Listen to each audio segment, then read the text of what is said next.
But now we're going to be joined on the Comcast Business Hotline by a guy who hopefully is going to be able to answer a lot of these questions because he's a former manager of 3 different clubs, the Angels, the Rays, the Cubs, wins the World Series with the Chicago Cubs. Didn't win in 2008, but we won't remind him of that. Joe Maddon joining the show. What's going on, Joe? You just reminded me. I know. I said to Ricky, cheap shot. I said to Ricky, I'm not gonna throw it in. Not gonna throw it in. Well, look, Joe, a lot we want to get. It was a great series. Go ahead, buddy. I'm sorry. Go ahead. No, you're good. You're good. There's a lot we want to get to with you. So I guess let's start with the managerial decision last night. Bottom of the 9th, nobody out, runner on second, and Rob Thompson makes the decision to lay down a sacrifice bunt with Bryson Stott. What are your thoughts? Well, I mean, he knew it was going on in the game. Now, the thing that I always look at in those situations, for me personally, would that be something I would do during the regular season or not? That's what I would try to during the playoffs, because my biggest concern always was that you try to play a different game during the playoffs than you did during the regular season, and that was I'd adhere to what meaning that you don't want to just concede or to the playoff situation. Do something that may appease somebody, because if you don't do it, it may backfire, et cetera. So if he would do that normally, then I'm good with that. There's a great bunt, actually. There's an even better play by Muncy and Betts. And the big thing there was I didn't get to see an overhead, but I know what kind of a secondary nick he got at second base. I think what you saw was the Dodgers had that read pretty well, knowing that with the runner at second base, they had a pretty good chance, if in fact the bunt was bunted hard at third base, that they have a shot at third base. So this was it was a great execution by your bunter. Stott, great bunt. Better execution by the Dodgers. So if you want to just talk from a baseball perspective, a lot of good stuff was going on there. And then it comes down to decision-making. I just always try to – fortune favors the bold. That was always my gig with me. So if I would do it during the regular season, I would do it then. And if not, I would have probably let him swing away. So that would be my method.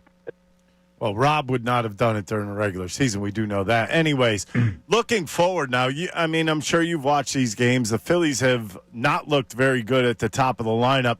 You know what? Watching a guy like the top 3, they are 2 for 21 in the series right now, which includes Turner, Harper, and Schwarber. I mean, how detrimental is this to the Phillies? Well, obviously it is. I mean, that's the team right there. That's the offense. That's where it's got to come from. Those are the guys that do stir it up. And then you have to look at the other side again. I'm looking at it from a purist perspective. The Dodgers have some pretty good pitching going on right now, also with their starters. Outside of training, pretty much everybody has been on top of their game. It looks like the fact that they rearranged their bullpen to really, set up properly at the end of the game. They've done this stuff the Dodgers have had in their game plan all season long. What they've done is they turned their switch on, man. They're in the neutral. Their switch is engaged right now. So unless the boys get hitting on the top, it's going to remain the same, obviously. It's no different than the Yankees series. Your team got a great team. I love the grit of the Phillies. I like, Schwartz and I were together. Castellanos and I were together. There's a lot of guys, Brandon Marsh. I've got a lot of involvement on that team, so I watch and I root. But I'm telling you right now, it's always going to be about better starting pitching. And right now, the Dodgers have got the edge. I mean, their guys are ready to go, and they look really good. We're talking to former World Series manager Joe Maddon on the Comcast Business Hotline. So, Joe, I mean, you're Rob Thompson. Put yourself in his shoes for a second, and your 3 big stars are not going. What do you do? I mean, how do you get these guys going when it's do or die? I'm sorry that I'm getting the question. Oh, yeah, we got a little bit of a rough connection. Can you hear me now? Hey, so why don't we try to get Joe back on with a healthier, because there's a lot of stuff I want to get into with him. Still's going to try to bring Joe Maddon back. While we're waiting, you know what scared me right there? What's that? He said the Dodgers pitching is going well. Yeah, it's scary. Oh, man alive. So we're waiting to get him back, but I asked him about the bunt. Yeah. And I loved his answer that he would have looked at it as, it was something I would do in the regular season, then I would do it now in the postseason. And Rob would not do it. No. Rob would not have bunted in that situation. Right. So why at that point do you get timid and you now play for the tie? Right? You stay true to what you've been all season.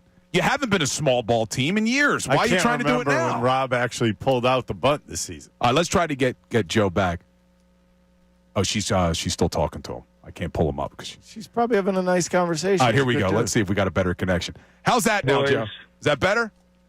I think it was some electromagnetic pulse, I think, hit us, and we just went away. All right, no worries. Again, this is Joe Maddon on the Comcast Business Hotline. So, Joe, I was asking you, like, as a manager, how do you get your stars hitting when they're in such a bad slump and it's a do-or-die situation? You know, it's I've been through it with the Cubbies. I mean, we lose to the Mets in the playoffs in 2015 because their pitching staff was that outrageous. And we had a decent group of hitters, and all of a sudden they went south because the pitching is that good. For me, what I like to do is like really try to casual it up a little bit. I mean, the guys are grinding right now. There's no question. They're spending a lot of time. You got great hitting coach there. I would just honestly back off. I mean, I would actually ask them to not even take BP if, in fact, they would permit themselves to do that, or just do something different about their routine that just gets them to relax their mind. They haven't forgotten how to hit. They know how to hit. They got great power. They've had tremendous years. But right now, they're probably grinding a little bit too hard. I like to there's so much pressure involved. I like to hit the pressure release valve as opposed to attach more to it. So my first suggestion would be to back off a little bit. And I know they're routine monsters. I get it. But this is the time of the year, man, when, like, I know Schwartz is really struggling right now. So more swings isn't necessarily the answer. He needs to be fresh body, fresh mind. So at times like this, I've asked guys to go the other way. Swing less, do less, study less, and go out there and just react to the game. That's a great way to look at it. Now, Joe, we have a possible elimination game coming up tomorrow. And the thing that has got us really messed up here in Philadelphia is we have not seen Ranger Suarez yet in this series. We were told he was supposed to be out in the bullpen. There's a lot of people that think maybe an injury is involved here. But then you're sending out Aaron Nola, who has over a 6 ERA on the season. What are your thoughts on this? Yeah, I mean, from reading from a distance, I would say something's just not quite right with Ranger. I would bet or believe. I think you'd rather have the lefty there. I would believe, and I mean, I've watched both pitchers this year, and I know neither one has been on top of their game completely. But it just sounds to me like something might be a little bit off with Ranger. If I had a bet, because easily, I would like the lefties against that lineup. I know Shohei doesn't really care most of the time, although he's pitchable down and away right now. Freddie Freeman's the guy. I mean, Freddie don't care. Freddie just sees the ball, hits the baseball. He don't care who's throwing it or which side of the plate it's from the mound it's coming from.